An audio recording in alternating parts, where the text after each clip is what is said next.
My name is Robert Lloyd. I'm the Executive Director of Long Island Citizens for Community Values. We are a group working to educate people against the harmful effects and the sexualized culture that we live with. Also dealing with the pornography issue. Long Island, we just feel it's been my home. I was born and raised here, and I have a heart to raise the quality of life here, and that's what we want to do. And so far, it's been working. Beautiful. Okay, so tell us about your experience in working with Cooperperson. Yeah. I was kind of like asked to be an executive director.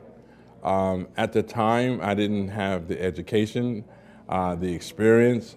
I don't know how they picked me, but it was just one of those things that they said, you would be the right man for the job.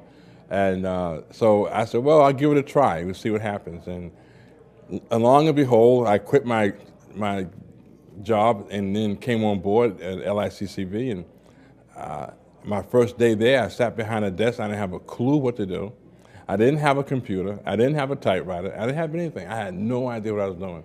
But then as time goes on, I began to read and look at other organizations like the one I was running and began to really get involved in and kind of realizing how important it was to protect women and children, against the harmful effects of pornography. And as things went on, it got kind of sour. We lost money, and money wasn't coming in, and I needed an administrator in the office. I couldn't have one, so I couldn't figure out how to get one. I didn't have a lot of money, so my wife. The funny thing was about it, I had used all of my savings to keep this nonprofit going. And my wife came home one day and she said, "There's no money in the bank." Well, you know what happens when a wife hears there's no money in the bank.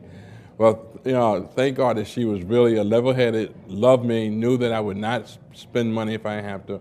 And she came on board. My wife's a very good administrator. And she began to set the office up, and long and behold, a young lady came by and she really began to put it in place where it should be. And we moved along, and we started to really progress along the way and shut down adult video stores. 42nd Street, we played a major role shutting that down, and massage parlors here in the town of Babylon. But the thing is this, there was still something missing. And one day I was just sitting there thinking, and I got invited to an event.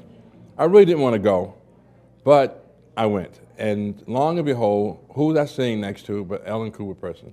And she sounded like she didn't want to be there either.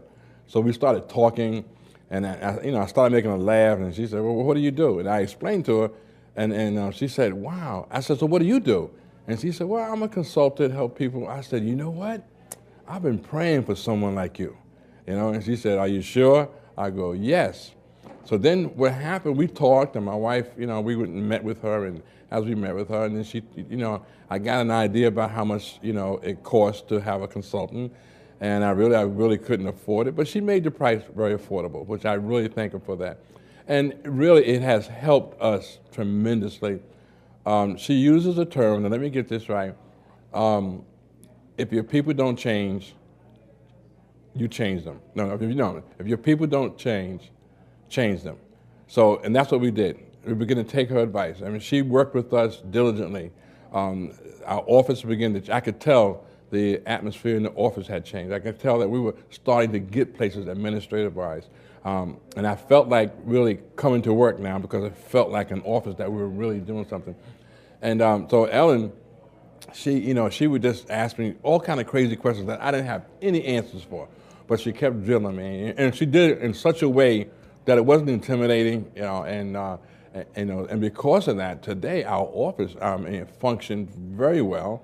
We have so many great people working for us now, and we're a nonprofit. And in a time that where many nonprofits are not making it, we're able to do it. We're in the middle of a building project that we thought was going to go down the tubes. And I tell you, because of the administrative skills and the things that Ellen taught us, we were able to keep things in control, cut back where we had to cut back, and just make the office run efficiently. And then since she's helped us do that, I mean, it's been great.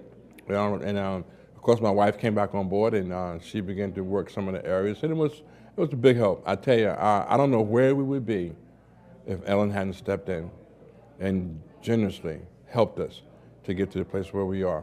I really feel that Long Island Citizens for Community Value has made a major impact on Long Island in keeping our children and families safe.